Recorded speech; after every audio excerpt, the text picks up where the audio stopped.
ठीक है। किसी एक पर्सन ने वहां पे क्वेश्चन पूछा हुआ था, how to study 17 hours a day, कैसे 17 घंटे एक दिन में पढ़ाई करी जाए। ठीक है, उसका एक आंसर एक लड़के ने दिया हुआ था। ठीक है, मुझे उनका नाम भी भूल चुका है, मुझसे एज में कम से कम वो 10 साल छोटे होंगे, मेरे वो स्टूडेंट भी नहीं है, मेरा कोई रिलेशन भी नहीं है उनसे, बट उनका आंसर पढ़ के मैं एज ए टीचर बहुत मोटिवेट हुआ। उन पर्सन की स्टोरी कुछ ऐसे है, मैं उनका नाम भूल चुका हूं, I am extremely sorry for that. मेरी प्रॉब्लम है, मैं नाम भूल जाता हूं। शायद उनका नाम संदीप था, बट मुझे नाम याद नहीं है। वो आज से 6-7 साल पहले आईआईटी बॉम्बे में पीएचडी कर रहे थे। उन्होंने बोला कि मैं गेट एग्जाम की तैयारी कर रहा था, मेरा बीटेक पास आउट हुआ था, मेरा कहीं पर भी अनफॉर्चुनेटली प्लेसमेंट नहीं हो पाया था, मेरी जॉब लग गई थी, मैंने जॉब छोड़ दी और मैंने सोचा कि मैं गेट एग्जाम की तैयारी करता हूं। ठीक, मेरा सिटिंग आवर्स जो हैं वो बहुत कम थे। मैंने देखा कि घर पर मतलब कि मैं या तो पढ़ाई नहीं कर पाता हूं, ड्रॉप लिया था मैंने ऑब्वियसली, ठीक है, या तो मैं पढ़ाई कर नहीं पाता हूं, और अगर पढ़ाई करता भी हूं तो मेरी एफिशिएंसी बहुत ज्यादा कम है। ठीक है, ठीक। तो एफिशिएंसी बहुत ज्यादा कम है। तो मैंने पता क्या सोचा, मैंने सोचा कि मैं ना अपना कोई लाइब्रेरी ज्वाइन कर लेता हूं घर के पास। ठीक है, और मैं पढ़ना शुरू करता हूं। ठीक, कह रहे मैं पहले दिन लाइब्रेरी गया और सारा दिन पढ़ने की कोशिश करी।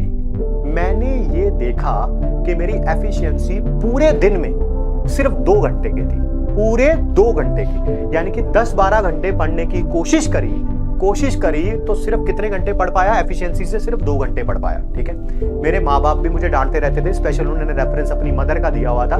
मेरी मम्मी भी मुझे डांटती रहती थी कि तूने ड्रॉप ले लिया, तूने अपनी जॉब छोड़ दी और देख ले आज क्या हालत है, तू बिल्कुल नहीं पढ़ता है। ठीक है, 2 घंटे पढ़ा, कह रहा फिर मैंने धीरे धीरे बिल्डअप करना शुरू किया। जब तक 1-1.5-2 महीना बीता, तब तक मेरी वो जो एफिशिएंसी थी, मैं सुबह से लेकर रात तक लाइब्रेरी में रहता था। ठीक है, सुबह लगभग 10 बजे के करीब, शाम को लगभग 7 बजे के करीब वापस आ जाता था।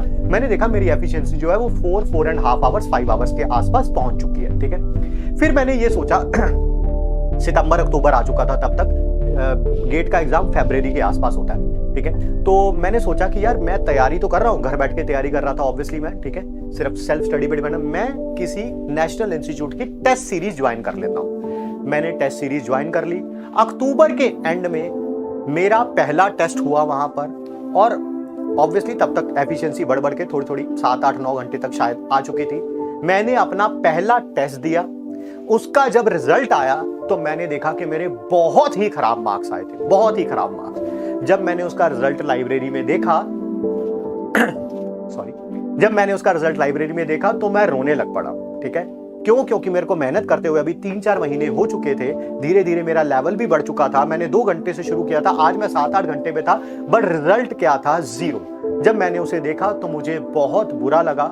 मैं उस दिन से लेके दिवाली आने वाली थी लगभग फरवरी तक, ठीक है, मैंने अपने आप को वॉर जोन में कन्वर्ट किया कि अब ये वॉर है, आइदर डू और डाई सिचुएशन है। मैंने धीरे धीरे अपने लेवल को बढ़ाना और शुरू किया। मेरा पागलपन इस हद तक बढ़ चुका था कि दिवाली आई, भैया दूज आया, कोई और सारे त्योहार आए, मैं अकेला पर्सन था जो लाइब्रेरी में अवेलेबल होता था। एक ऐसा समय भी आया जो लाइब्रेरी के ओनर थे, उन्होंने मुझे अपनी कीज दे दी थी लाइब्रेरी की। क्यों? क्योंकि अब मैं सुबह 7 बजे वहां जाता था और कभी कभी रात को 12-1-2 बजे वहां से वापस आता था। तो कीज मेरे पास थी। मैं ही वो पर्सन था जो रात को लाइब्रेरी को बंद करता था। मैं ही वो पर्सन था जो सबसे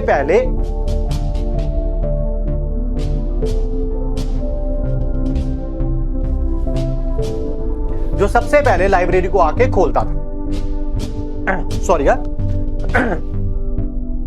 तो जुनून इस हद तक बढ़ चुका था कि जो मेरी मां मुझे आज से 5-6 महीने पहले कहा करती थी कि तुम कुछ भी नहीं पढ़ते हो, तुमने ड्रॉप ईयर लिया है, तुमने अपनी जॉब छोड़ी है, आज वही मेरी मां मुझे कहती थी कि शायद इसके ऊपर किसी ने जादू टोना कर दिया है और ये पर्सन जो है पता नहीं क्या हो गया, ना किसी रिश्तेदार के यहाँ जाता है, ना किसी दोस्त से बात करता है, सिर्फ लाइब्रेरी से घर और घर से लाइब्रेरी जाता है। ठीक है, धीरे धीरे एक ऐसा समय आ गया था कि जब मैं पिछले लास्ट के 2-3 महीने मैं 17 घंटे तक उस लाइब्रेरी में पढ़ा रहता था। ठीक है, एक ऐसा समय आया कि उस जगह के जो म्युनिसिपल काउंसलर थे उनको भी बुलाया गया, कोई लाइब्रेरी का कुछ उद्घाटन वगैरह था या कोई फंक्शन था, और मुझे स्पेशली मिलवाया गया कि ये हमारे यहाँ का एरिया का बच्चा है और ये लाइब्रेरी को सुबह 7 बजे से लेकर रात के 12, 1, 2 बजे तक यूज करता है, ठीक है। फिर मेरा फरवरी में रिजल्ट आया और रिजल्ट में बारे में उन्होंने कुछ नहीं लिखा हुआ था, और लिखना भी नहीं चाहिए।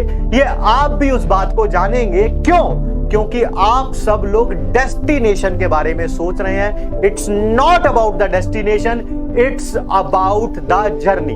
उनका रिजल्ट बहुत अच्छा आया होगा क्योंकि वो आईआईटी बॉम्बे में पीएचडी कर रहे थे, तो मेरे को लगता है कि ऑब्वियसली वो उसी पाथ से निकले होंगे, बट मुझे लगता है बहुत अच्छा किया उन्होंने रिजल्ट अपना नहीं बताया। क्यों? क्योंकि ये जर्नी है जो एक इंसान को बनाती है, रिजल्ट नहीं।